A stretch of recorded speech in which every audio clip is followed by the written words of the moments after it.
Bienvenidos, soy Claribel de Castro Sánchez, profesora de la Facultad de Derecho de la UNED.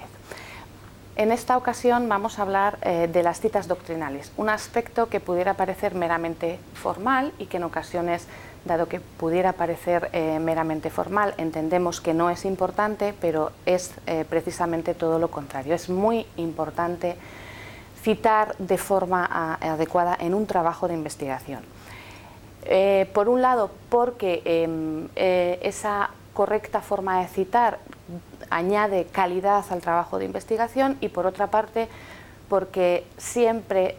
es obligado recoger todo aquello, todas las fuentes de las que nos hemos servido para la realización de nuestro trabajo. Lo contrario podría ser causa de problemas en cuanto a la calificación de los trabajos. Vamos a ver cómo pueden realizarse esas citas doctrinales. Hay diferentes modelos, aunque, como veremos a continuación, en Derecho suelen seguirse fundamentalmente dos de los modelos que vamos a comentarles. Las citas pueden realizarse bien a pie de página o dentro del propio texto, es decir, en el cuerpo del trabajo, o bien al final del capítulo, o incluso todas las citas de los diferentes capítulos se pueden recoger al final del trabajo. Como ven en la diapositiva, desde nuestro grupo de investigación y sobre todo cuando nos referimos a trabajos doctrinales jurídicos o de investigación jurídica en España, lo cierto es que se suelen seguir los dos primeros modelos, es decir, citar o bien a pie de página o bien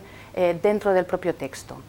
aunque consideramos que la más recomendable es la primera de ellas. Entre otras cosas porque eso nos va a permitir que las citas sean más amplias y más completas y faciliten futuros trabajos de investigación que realicen otras personas sobre la misma temática.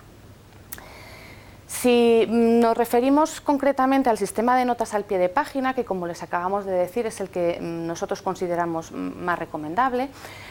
lo primero que tendríamos que hacer es definir qué es una nota a pie de página, y en este sentido podríamos establecer una diferenciación entre dos tipos de notas a pie de página.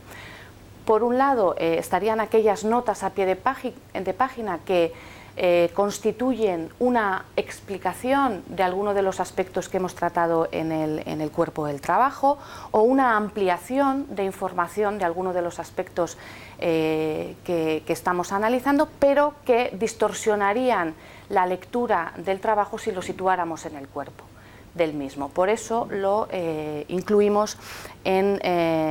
la nota a pie de página. Y la segunda posibilidad de las notas a pie de página es la de recoger aquellas citas doctrinales, jurisprudenciales o legislativas, en el caso de trabajos de investigación jurídica, e incluso documentales de diferentes instituciones, organismos oficiales, organizaciones no gubernamentales, de las que nos hemos servido para recopilar la información que nosotros estamos analizando. Así pues, como ven, las notas a pie de página sirven para ilustrar y enriquecer el contenido, aportando conocimientos que pueden resultar interesantes sobre los aspectos abordados en el cuerpo del trabajo. Y como acabamos de ver, lo normal es que a pie de página se combinen tanto notas explicativas como citas del tipo que hemos visto, doctrinales, legislativas, jurisprudenciales o documentales. Y lo que sí que es importante que tengan ustedes en cuenta es que, independientemente del tipo de nota a pie de página que estemos realizando, la numeración es la misma y además es consecutiva. Veamos cómo se realizan las citas según el modelo que nosotros hemos definido como preferido o como más recomendable. Si estamos citando un libro o una monografía, como ven ustedes, en primer lugar situaremos el apellido del autor, que puede ser primer apellido o los dos apellidos, eso ya depende un poco de la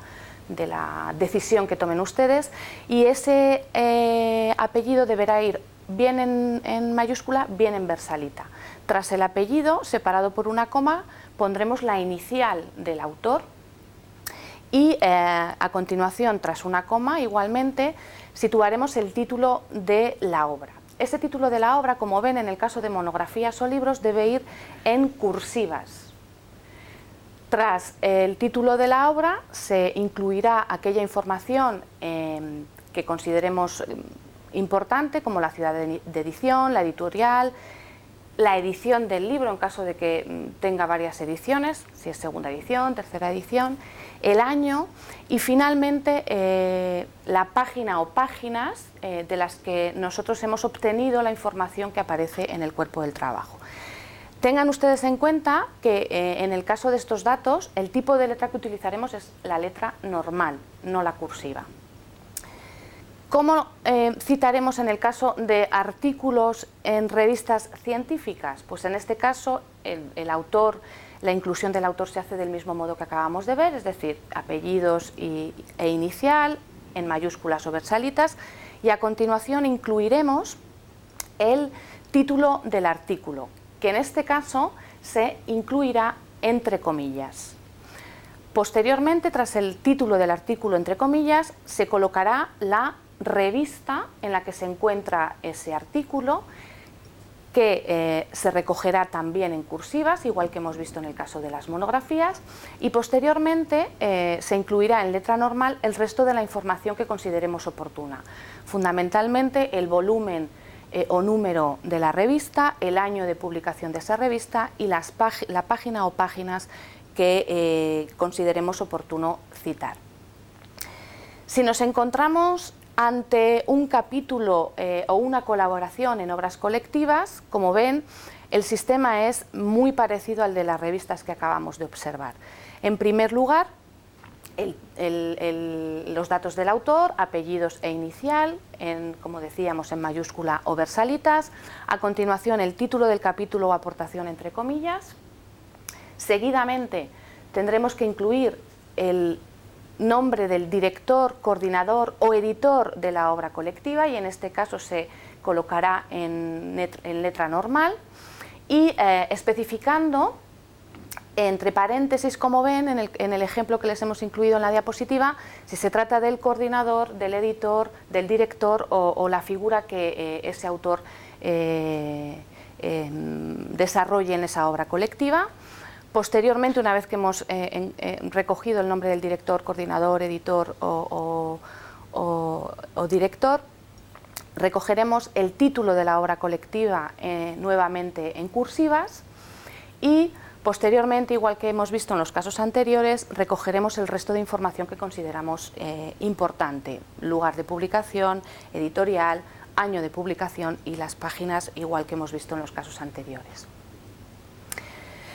Cuando lo que estamos utilizando es un documento de trabajo obtenido de un recurso electrónico, de Internet, la forma de citarla varía un poco. Como ven ustedes ahí, por lo que se refiere al autor, seguimos el mismo modelo que hemos visto hasta ahora, pero por lo que se refiere a la referencia a la dirección URL, cambia un poco el sistema de citado. Vamos viendo cómo se hace de forma concreta en el ejemplo. Como ven ustedes ahí, primero el nombre del autor de la misma forma como les decía, posteriormente el título del documento, que debería estar en cursiva. En el ejemplo, como ven, el título del documento no aparece en cursiva, pero ven que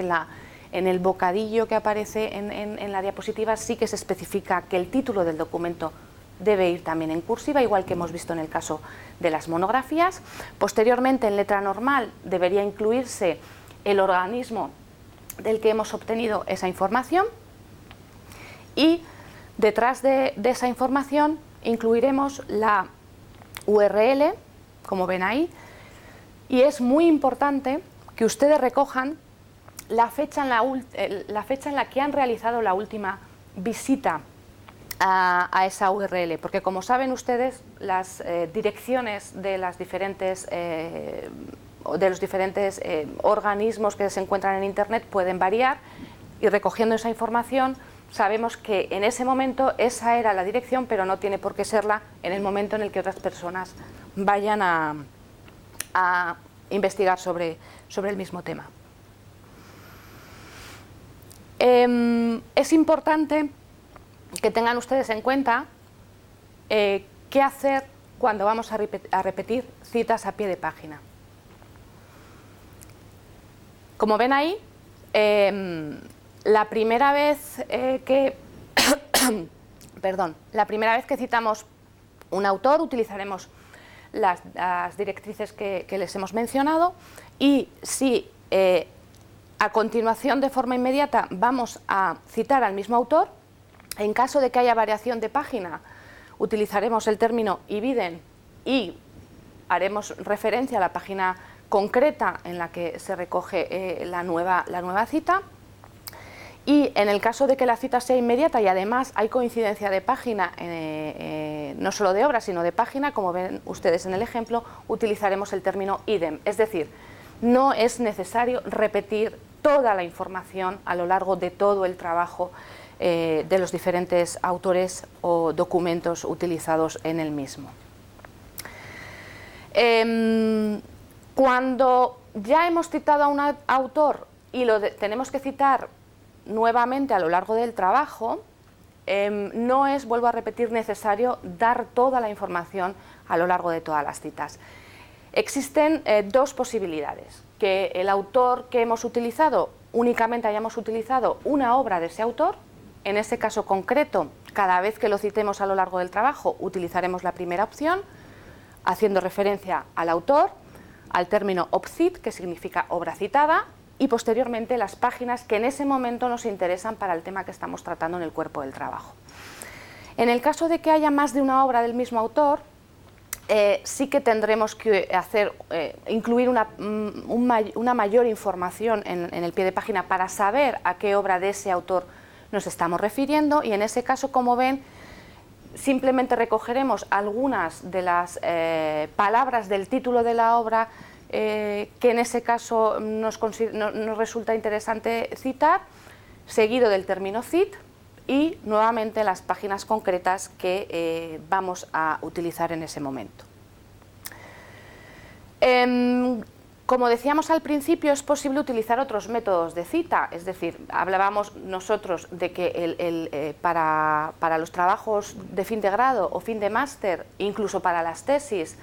en Derecho, el más interesante es el de situar las citas a pie de página, pero también es posible, y sobre todo en ámbitos más anglosajones, el utilizar la cita dentro del propio texto. En estos casos, como verán ustedes, lo que se hace es situar al final del texto que nosotros queremos incluir en el cuerpo del trabajo, entre paréntesis, la referencia a los apellidos del autor, más el año de publicación y la página en la que se encuentra esa referencia. Si ese autor tiene más de una obra, como ven ustedes ahí, lo que se hace es, tras la inclusión del dato del año, clasificar las obras de ese autor añadiéndoles una letra. Como ven en el caso, González Vicent 1979A sería la primera obra, González Vicent 1979B sería la siguiente obra, y así sucesivamente se irían añadiendo las letras dependiendo de las obras del mismo autor que utilizáramos en el trabajo. Y en este caso, finalmente, en la bibliografía final del trabajo deberíamos recoger la cita completa de esas obras del autor, como tienen reflejado en la diapositiva, siguiendo las mismas directrices que hemos visto anteriormente en cuanto al uso de comillas, cursivas o letra normal. Y con esto terminamos el tema de las citas doctrinales, esperando que hayamos arrojado algo más de luz en la tarea de realizar un trabajo de investigación jurídica. Muchas gracias.